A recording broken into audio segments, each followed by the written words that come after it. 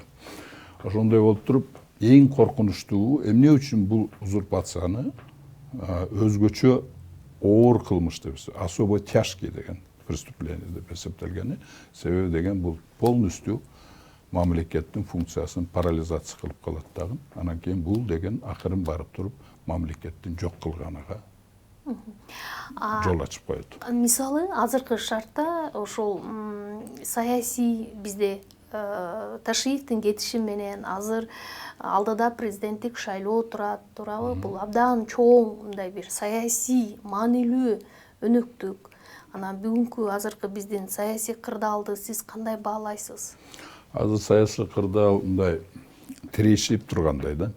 Тирешип, анан кийин бирине бири жанагы соцсеттерди эле карасаңар, Ташиевди дагы жанагы аябай эме кылган. И Ташиевдин адамдары дагы, мындайча айтканда, фейктери,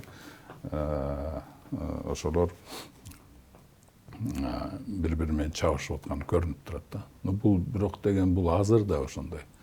Эмеге жакындаган сайын бул курчуй берет. Ошондуктан мен ойлойм да, жанагы сиз айтып атпайсызбы, компромисске келип, бул жерде компромисс болбош керек.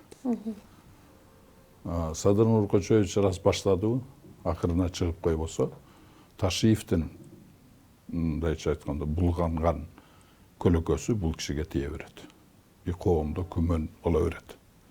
Эмети? Экөө тең эмеде. Ошондуктан жанагы эмелерден баардыгы айтып атпай, экөө тең бирдей күнөөлүү деген ойду жүгүртүп ататтар да булар, мындайча айтканда. Себеби деген бул жанагындай болуп, президент билбей калды беле деген ойдо. Билбей калды беле, күмөн болуп турат да. Ошондуктан Садыр Нуркочоевич муну решительным образом эле, эгер муну неме боло турган болсо, жанагы эме айткандай, кадимкидей эле жесткий мераларды принимать этип, бул киши уже кылмышты жасады, бүтүрдү, атайын жасады бул оор кылмышты, өзгөчө оор кылмышты. Ошондуктан иш козгоп туруп эле мындайча айтканда акырына чыгарып коюш керек да. Бул биздин өлкөнүн мындай туруктуулугуна, стабилдүүлүккө таасир этпейби? Бул маселе дагы бар да. Да, наоборот, эгер ошону жасабаса, анда таасир этет, анда күчөп кетет. Бардыгычы. Шайлоого жакындаган сайын мунун баардыгы күчөп кетет. Анан кийин дагы мен бир нерсени айткым келет да. Ташиевдин сторонниктери, тарапташтары бардыгы Ташиев болбосо муну коргоого эч ким калбай калат деген маанидеги мындай ойду жүгүртүп ататтар да, эми соцсеттер аркылуу. Бирок мен айтып койгум келет, мына Садыр Нуркочоев туура эмеге келди да, чечимге. Бир досумдан айрылган болсом, мен 7 миллион досум бар депчи. 7 миллион досторумдун кызыкчылыгы үчүн мен ушундай ишке бардым деп. Чынында эле эмени вообще бийликти биринчи очередь конституция, анан конституциядан чыккан мыйзамдар сактайт.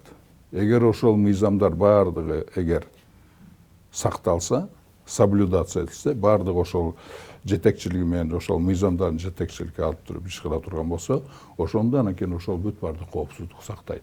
Рядовой гражданинден тартып, жарандан тартып президентке чейин. Ошондуктан бул киши мындай, мен айтып атпаймынбы, эгер коомдо туруктуулук болсун десе, бул киши бул ишти акырына чейин чыгарып коюш керек. Себеби деген, мына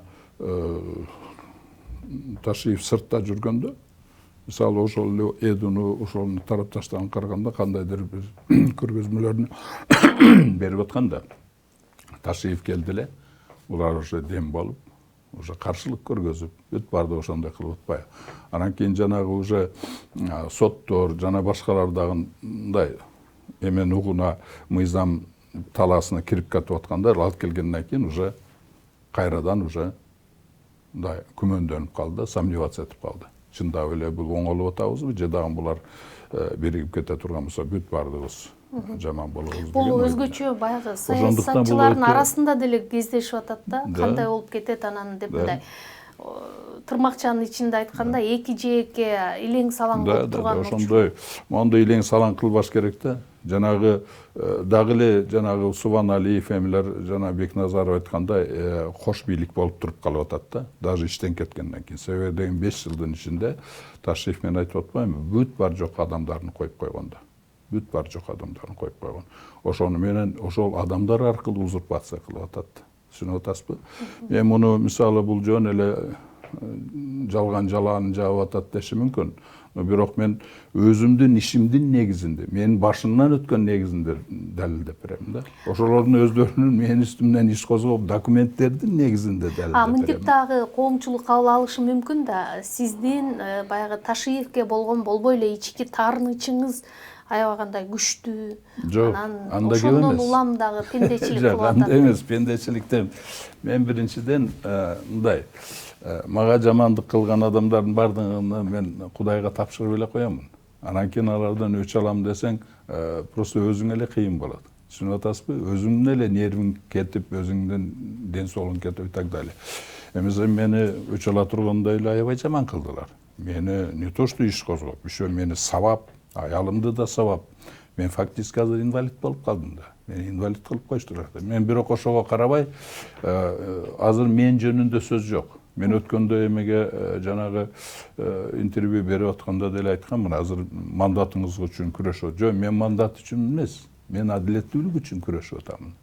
Мен ошол мыйзамды сактагыла деп, мыйзамдуулукту үчүн күрөшүп атам деп айтып атам да. Бүгүнкү күндө деле мен уже экинчи эмеге эле өтүп калдым. Себеби деген бул кылган, менин үстүмдөн кылган бүт эле бардыгы менин эгер депутаттык макамым менен ушундай кылып аткандан кийин жөнөкөй адам вообще эле коргоосуз калып атпайбы? Понимаете? Закон буларды вообще эле коргобойт да. Вот коркунуч ошондо болуп атат. Мен ошого айтып атам. Бардыгыны мына азыр биринчи кадамы Садыр Нуркочуовдун биринчи кадамы досун иштен алды дагы баштады да. Бул башталышы эле, али түбүгө чыга элек. Ошондуктан бул башталышы акырындап жанагы Садыр Нуркочуович биздин президентибиз мындайча айтканда биздин коомду укук талаасынан чыгып кеткен коомду кайра укук талаага киргизгенге аракет кылып атат. Понимаете? Эгерде укук талаага кирбесе бардыгы, мен айтып атпайм, бүт барды парализация болот. Анан кийин элдин эмеси күндөн күнгө жаман боло берет, бүт бажыктар, башаламандыктар боло берет, закон бузуулар боло берет, коррупция ошондой эле кала берет, эч оңолбойт да. Ошондуктан улуу жанагы укук талаага киргизиш үчүн толугу менен бул ишти акырына чейин чыгарып коюш керек. Мындайча айтканда точка коюш керек да. Точка койбосо анда жанагы коом эки бөлүнүп тура берет. Баягы Ташиевдин адамдары ошол тарап болуп турат, а вдруг бул алып калат деп.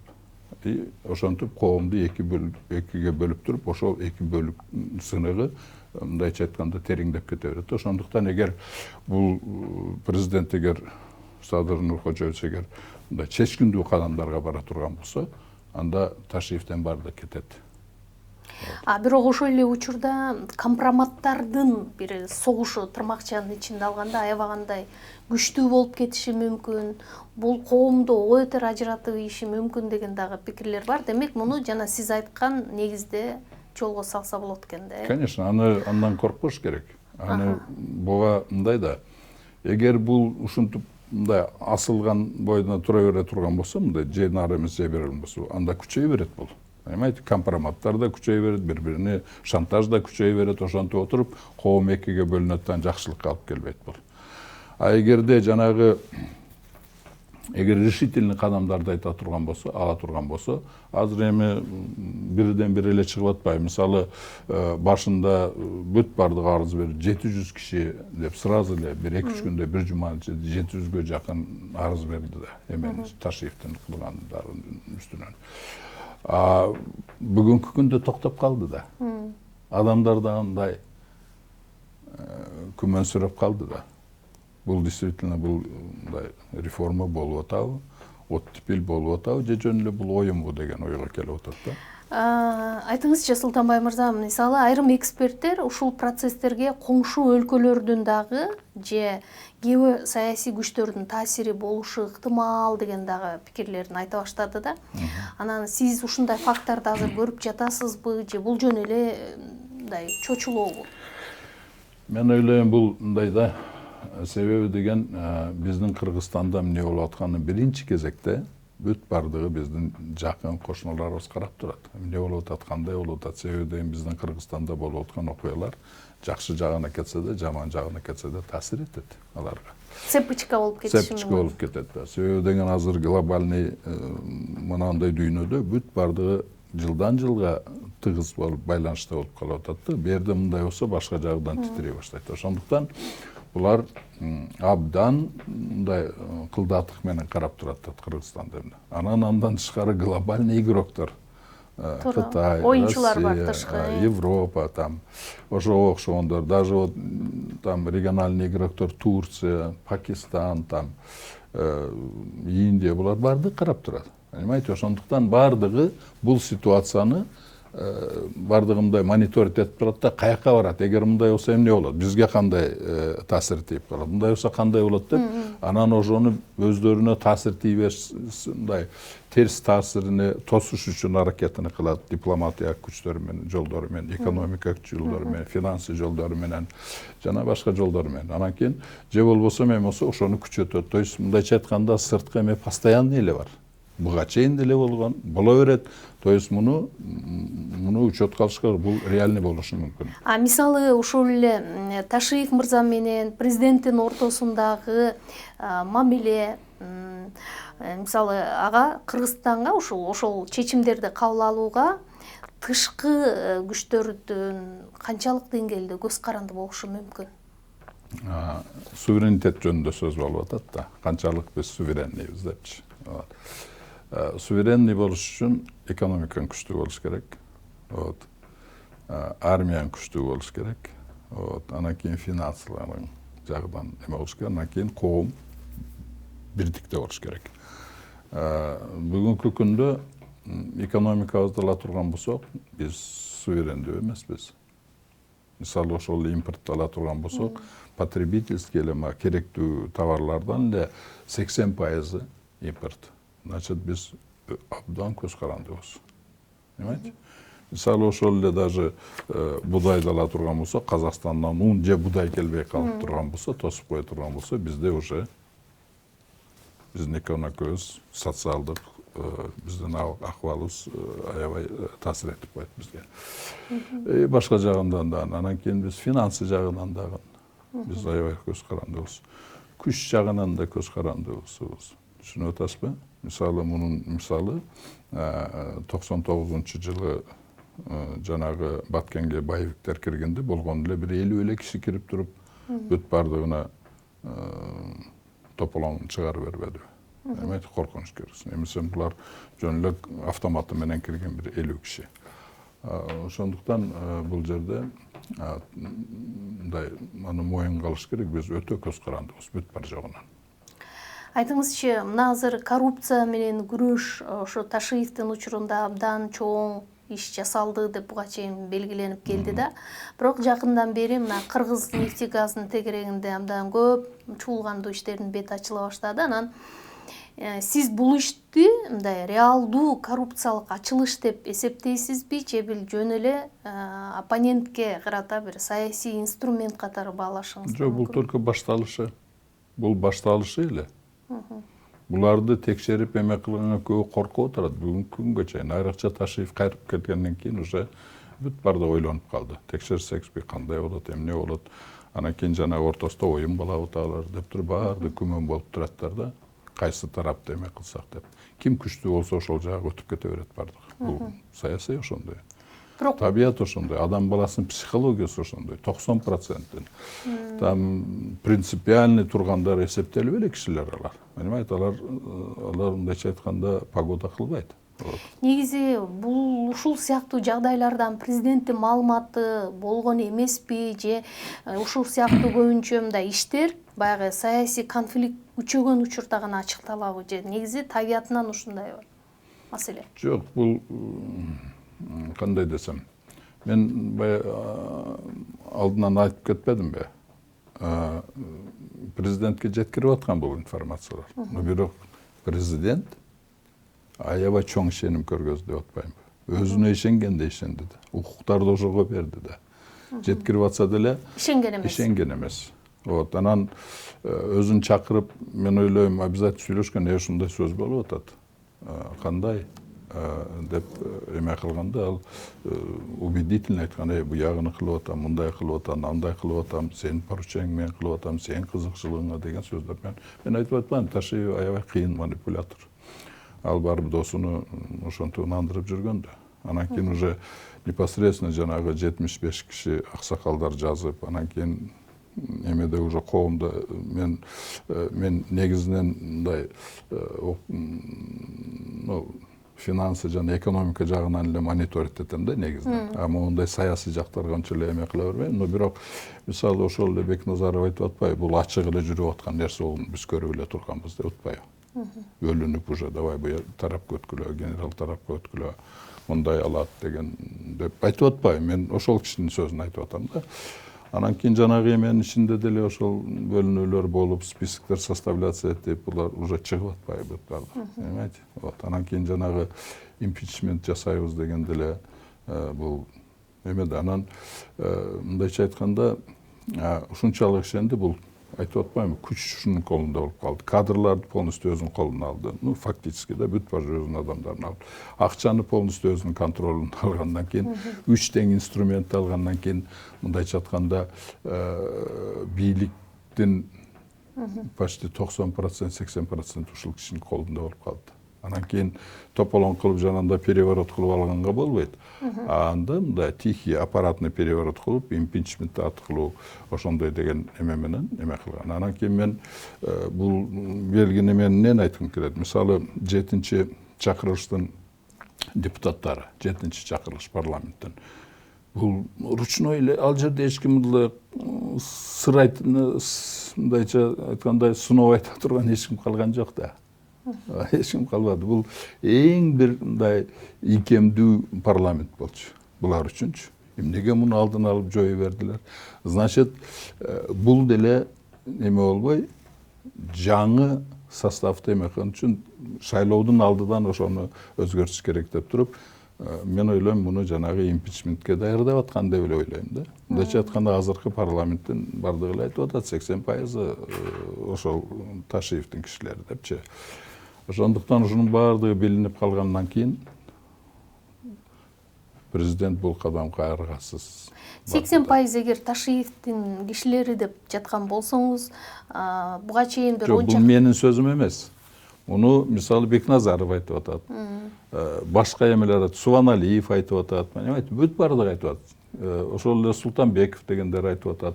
Бүт эле бардыгы айтып атат да, понимаете? Анан кийин эмелер деле мен деле ичинде ошо 7-созывда жүрүп эле ким кимдики экенин билип турам да, билем да.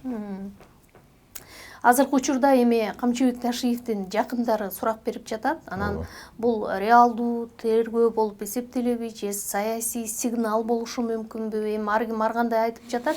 Эгерде чындап эле олуттуу айыптар болсо, эмне үчүн негизги фигуралар эмес, айланасындагы адамдар көбүрөөк тартылып атат деген суроону койгондор дагы жок эмес. Бирок ошол эле учурда ушундай суроолорду көпчүлүк саясатчылар менен мындай кулуардан тышкары сүйлөшсөң айтышат дагы, бирок мындай эфирге келгенде алар айта алышпайт да. Анан эмне үчүн деп ойлойсуз, эмне үчүн? Ну, азыркы же жаңы башталып азыркы кыймылдар бул только башталышы деп атам. Вот. Анан кийин бул негизинен эле мындай саясий сигнал болуп аткандай эле болуп атат да. Ошондуктан мен айтып атам, президент эгер муну чечкиндүү акырына чыгарып койбосо, ал мындай эме күчөйө берет. Азыр Ташиев мырзанын саясий салмагы канчалык? Анан бийлик анын ошол саясий салмагы жогору болсо, аны азайтуу аракетин көрүп жатабы? Ташиевдин эмеси мен айтып атпаймынбы? Күч эмнеде? Бийлик эмнеде? Күчтө, кадрда, акчада деп атпаймынбы? Акча бар бул кишиде. Дагы эле саясий салмагы бар экен да. Дагы эле саясий акча бар, чоң акчасы бар бул кишиде. Кадрларды бүт бар жакка коюп койгон. Понимаете? Анан күч деле бар да мында. Мындайча айтканда, өзүм мен ойлойм, жаңа спортивный эмелерди, секцияларды тудастан баардыгына бекерден ачкан эмес да булар. Мындайча айтканда, андай нерселер дагы бар. Бүт азыр мунун таасири жакшы эле. Мунун таасири кете элек Ташиевдин. Ошондуктан мен азыр муну күчүндө болуп турганда эле айттым, азыр деле айтып турам да, мындайча айтканда. То есть мен объективный эле картинаны айткым келет. Мен өзүм жөнүндө эмес, же мен өзүмдүн мындай өч алуу деген ойдо кетишим мүмкүн. Азыр сөз мен жөнүндө эмес, мен биякта эле калдым. Понимаете? Менин личностим, менин укуктарым биякта эле калды. Азыр негизги элдин келечеги, мамлекеттин келечеги, элдин, мамлекеттин, биздин Кыргызстаныбыздын коопсуздугу жөнүндө сөз болуп атат. Понимаете? Ошондуктан бул жерде жанагындай доос, андай тигиндей деген андай түшүнүктөр болбош керек. Ал мындай бытовой эле түшүнүк да булар.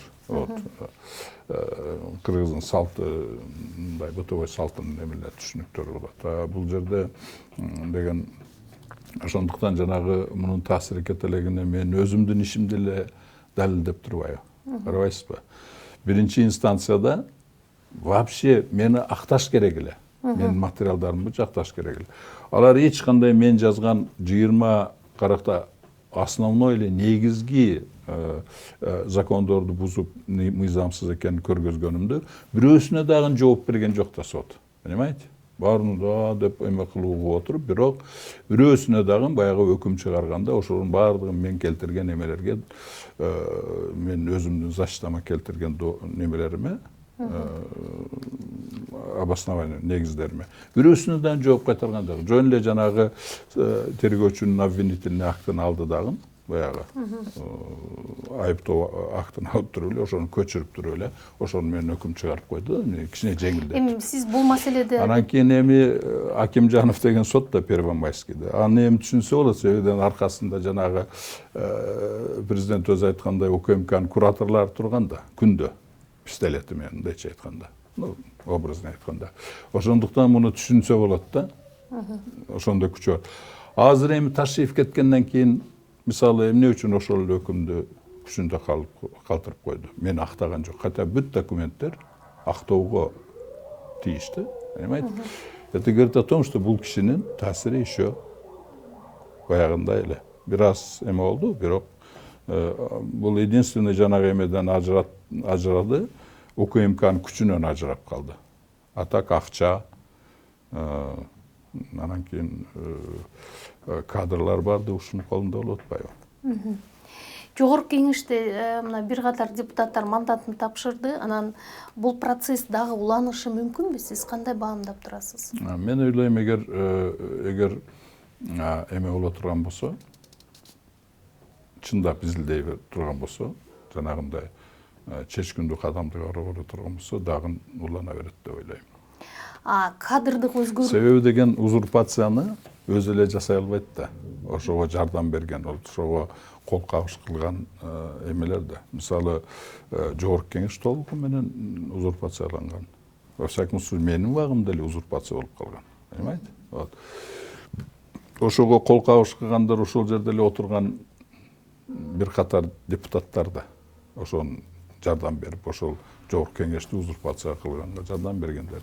Прокуратурада деле узурпация кылгандар адамдар аркылуу кылып атпайбы ошону бар. Мисалы, ошол жерде Маатов деген генеральный прокурордун биринчи замы болгон. Ошол менин делом менен мен далилдеп берем. Что прокуратура узурпация болгончу. БШК узурпация болду. Понимаете? ошол полный составы менен Шайназаров баш болуп, мен ачык эле айтам, Шайназаров ошол узурпация кылганда түздөн түз кылмыш жасап, ошон Ташиев жасаган кылмыштын соучастниги бул киши. Азыр эми кадрдык өзгөрүүлөр дагы болуп атат, албетте алмаштырылып атат. Анан жана коркунучту айтып койгум келет да, эгер прокуратура эме болсо, бул өзүнүн функциясын аткара албайт да, надзорный функцияны аткара албайт, эчтекени жасай албайт, текшере албайт, эчтекени. Жогорку кеңеш болсо, өзүнүн функцияны аткара албайт. Эмне кандай эмени законду алып келип берсе, ошол кандай ыңгайлуу закон болсо, алып келген узурпация кылган адам законуну как нотариус катары эле мыйзамдаштырып берет. Например, ошол БШК, мана Шайназаров башчы болгон, ал жаңы келген составы деле бир аз эле өзгөрдү, бирок мен ойлойм, бардыгы эле ошол в основном Ташиевдин адамдары келген деген ойдомун. Ошондуктан жанагы өткөн шайлоо таза болду деген бул күмөн. Понимаете, себебен бул өзүнүн функциясын аткара албайт. Анан мен муну өзүмдүн ишимде доказать этип берем да. Мисалы, Айжигитовдун соттоолугу жок деген МВДдан турган справканы көзүнө илбей туруп эле мени соттоолугум бар деп туруп, судимостьтин бар деп туруп чечим чыгарып коюп атпайбы. Понимаете? Вот. То есть бул узурпация болгон да бул уже. Азыркы кадр... Анан шайлоо БШК кантип өзүнүн функциясын аткарат? Ошондой шайлоо БШК мындай адилеттүү, таза шайлоо өткөрө алабы? Бул күмөн, чоң вопрос.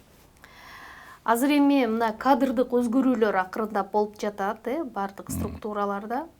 Анан сиздин оюңуз боюнча ошол саясий баланс өзгөрүп жатат толук деп айтканга болобу, же биз ошого акырындап баратабызбы? Дагы бир жолу суроо. Саясий баланс өзгөрдүбү? Саясий баланс өзгөрө баштады десе болот. Түшүнүктүү. Өзгөрө баштады. Сиздин оюңуз боюнча азыр өлкөдө ким жеңип атат? Мыйзамбы же таасирдүү топторбу? Таасирдүү топтор дагы эле. Дагы эле. Дагы эле таасирдүү топтор. Себеби деген биз Ал топтор көппү же азбы? Аз эле. Мындайча айтканда, ал мындай основной группасы көп деле эмес. Бул Ташиевдин кланы. Вот. Анан кийин ошолорго жардам берген бүт бардык структурада отурган адамдар. Ошолор да. Анан алар мисалы мындай таразаны карап турат да, каяка унайт. Тараза бияка унаса бияка өтүп кетет, бияка унаса бияка өтүп кетет. Ошондуктан анан негизги мен айтып атпайм, узурпация кылып Ташиевдин жасаган кылмышы, вот өзгөчө оор кылмышты жасаганы, себеби дегени биздин коомду 5 жылда 90% эле укук талаадан чыгарып салды. Муну кайра укук талаага киргизиш өтө оор иш да. Бул оор иш. Бул вакытты талап кылат. Көп интеллектти талап кылат. Көп эмгекти талап кылат да. Мисалы, Кыргызстанда 5-6 жылдын ичинде, ушул эки достун бийлигинин учурунда жетишкен ийгиликтер болсо, ошого Ташиевдин салымы такыр болгон жок деп танууга да болбойт го дейм. Кандай дейсиз? Понимаете? Кайсы ишти айтасыз? Мисалы айтыңыз. Жок, кайсы ишти? Мисалы, кайсы ишти айтасыз? Мисалы, бандиттер менен күрөштүк ОПГ менен дейт. Жок, ОПГ менен күрөшүш керек. Бирок мыйзам чегинде күрөшүш керек. Мыйзам алкагында, укук талаагынын алкагында болуш керек. Понимаете? Анан кийин укук талааны, мыйзамдардын баардыгын бузуп туруп, иш козгоп андай тигиндей туда-суда, бул туурабы же туура эмеспи? Понимаете? Бул дагы ошону айтып атат да, бул соттун, прокурордун, милициянын баардыгынын укуктарын өзүгө ыйгарып алып туруп, ошол иштерди жасап атат да. Бул мыйзамсыз да. Понимаете? Бул өтө мындай коркунучтуу нерсе. Өтө коркунучтуу нерсе. Анан кустуризация. Мисалы да, ал деле жана аны кылдым, муну эме деп туруп, кустуризация деле кечиресиз мыйзамдуу болуш керек да. Аны качан кустурат? Да, бул табыптыр ошону. Анан кийин, как положено, үстүнөн иш козгоп, сотко өткөрүп, соттун чечими менен кийин аны кылбайбы? Кустуризация. Понимаете?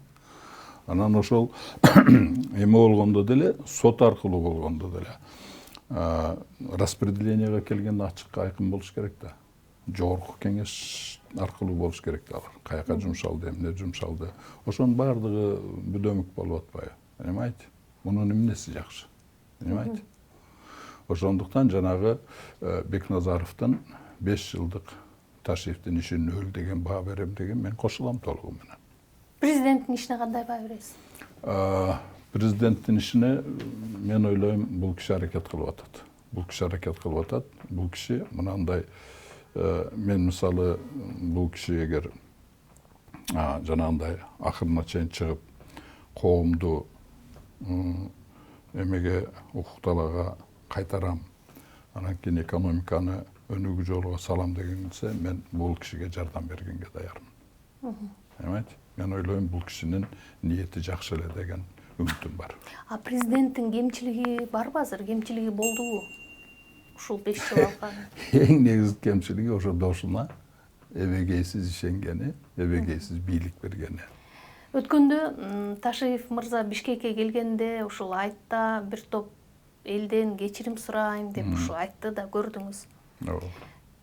Сизге келсе, сиз кечирет белеңиз? Же ошол маегинен кийин сиз аны кечирдиңизби? Кечире аласызбы?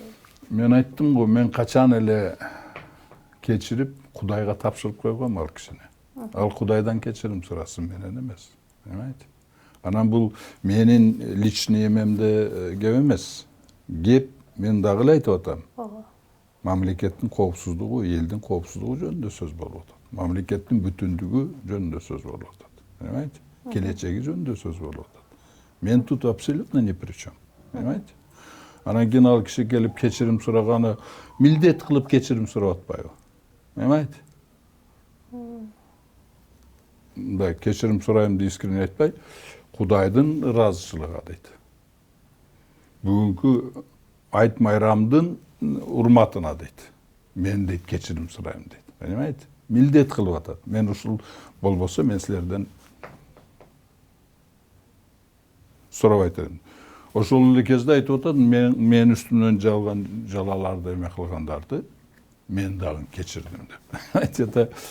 Это элементарная манипуляция общественным мнением, понимаете? Жана сакалдарды койгону, башына топ кийип, анан кийин мен элдин катарында барып жөнөкөй болуп отурганы, это манипуляция. Это приемы манипуляции. Ичинде вообще өзгөргөн жок бул киши. Понимаете?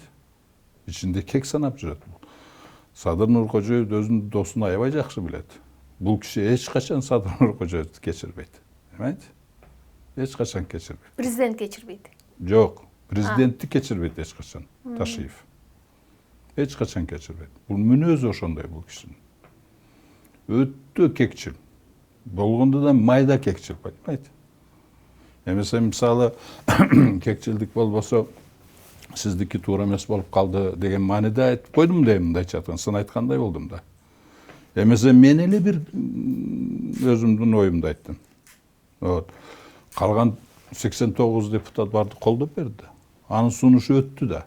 Понимаете? Эгер ошол жерде, Айжигитов молодец, ачык айтты, коркпой айтты, буга ыраазычылыкты билдирем. Бизде демократия, мунун укугу бар деп койсо, бул наоборот герой болуп калмакты. Понимаете? Мен деле эмем деңгээлим анчалык болбой калат эле. Бирок бул, понимаете, бул кекчилдигиден ошону айта албады да. Понимаете? Бул ичинде кек санап калды. Бул уже жанагы мындайча айтканда личностька өтүп кетти да. Вот. Мындай адам аябай опасный да. Понимаете? Ошондуктан өзүнүн ошол өзүнүн мүнөзүнүн артында бандиттер менен күрөшөм деп отуруп, УКМКны бандиттик мекеме кылып койду да. Өзү башында турган. Коррупционерлер менен күрөшөм деп туруп, коррупционерлердин башында туруп калган өзү да билбей калды да. Понимаете? Азмана чыгып атпайбы? Ошол Эду, Пито, Туда-суда дегендер бүт бардыгы жана кустуризация кылган андай мындайлардын бардыгынын башында өзү туруп атпайбы? Соңку суроону берейинчи. Айтыңызчы, азыр эми Кыргызстан бардык эле эл ушул өнүккөн экономикалык жактан мындай байгер, анан коопсуз өлкөдө жашагысы келет. Анан ушул мол тигил кишинин бийлиги, бул кишинин бийлиги деген сыяктуу нерселерден деле тажап бүттү азырчы. Анан ушуну кантип жолго салып кетиш керек, мындай бир рецепт, биринчи, экинчи, үчүнчү деген нерсени көрүп турасызбы азыр? Биринчи кезекте мыйзам талаага келтириш керек, биздин коопту кайтарыш керек. Понимаете? Ал үчүн астынан үстүгө чейин жанагы узурпация кылган адамдарды, анан узурпация кылганга жардам бергендердин бардыгынан тазаланыш керек. Мен мисалы менин өзүмдүн элемем боюнча. Мисалы ошол жерде УКМКдан баштап жанагы ушул эмелерди аткарып, менин үстүмдө мыйзамсыз бүт барды иштерди кылып аткан биринчи очередь ошол жердеги оперативный ыкчам кызматкерлерди, тергөөчүлөрдү, ошонун баардыгын жокко тартыш керек. Ошого уруксат берген бүт барды прокуратурадагы адамдардын баарын жоопко тартыш керек. Понимаете? Анан ошонун негизинде эме кылып туруп, жана менин мандатымды мыйзамсыз тартып алган БШКны жоопко тартыш керек. Анан кийин анан ары мен сотко берип туруп, мени сотко берип, сотко өтүп жана мыйзамсыз козголгон ишти колдоп эме кылган сотторду бардыгына, прокурорлорду бардыгына мемеге тартыш керек. Понимаете? Жоопко тартыш керек. Ошондон анан кийин вертикаль үстүгө чейин. Мисалы мен азыр экинчи инстанциядан өттүм да эми. Эки тең инстанция өтүп, жанагы БШКны берген эмем уже жогорку сотко кетти инкассацияга. Азыр эми муну даярдап атамын инкассацияга. Мен азыр мисалы ошол ыкчам оперативный сотрудниктерден баштап, УКМКнын тергөөчүлөрүнөн баштап, сотко чейин экинчи инстанцияга чейин мен так айталам, булар ирип бүткөн депчи, бузулган. Мындай система эч качан адилеттүү сот жүргүзбөйт. Мындай соттор биздин коомго өтө чоң коркунуч алып келет. Биздин жарандардын укугуна аябай чоң коркунуч алып келет. Понимаете? Ошондуктан мен экинчи инстанцияга чейин чириген, ириген деп айталам да. Мунун тазалаш үчүн жанагы чекеден бардыгын жоопко тартыш керек. Азыр эми мына кассацияда барып көрөбүз. Мен азыр кассацияга берип атам, анча мен эмем деле, үмүтүм деле калбады. Скорее всего, ал жерде деле ошондой кылат деп. Эгер Ташиев ушундай таасири менен кала турган болсо, адамдар таза болсо ошондой калат. Значит, Верховный сотко чейин мен жанагы Конституционный сотко чейин апарам деп. Ошондо мен көргүм келет да, ошо судопроизводство биздин судопроизводство там ыкчам эмелерден тартып эмеге жогорку сотко чейин, Конституционный сотко чейин канчалык ириген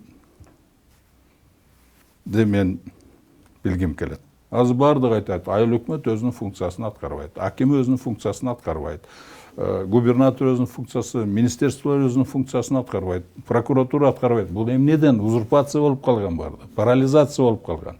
Ошондуктан аткарбайт. Ошонун бардыгын тазалаш үчүн решительно бардыгын тазалап чыгыш керек. Ошондон кийин бардыгы ойлонуп калат.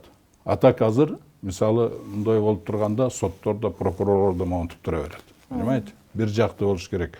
Президент муну бир жакты чечип коюш керек. Точка коюп коюш керек. Эгер муну бардыгын эмесиге калтырган.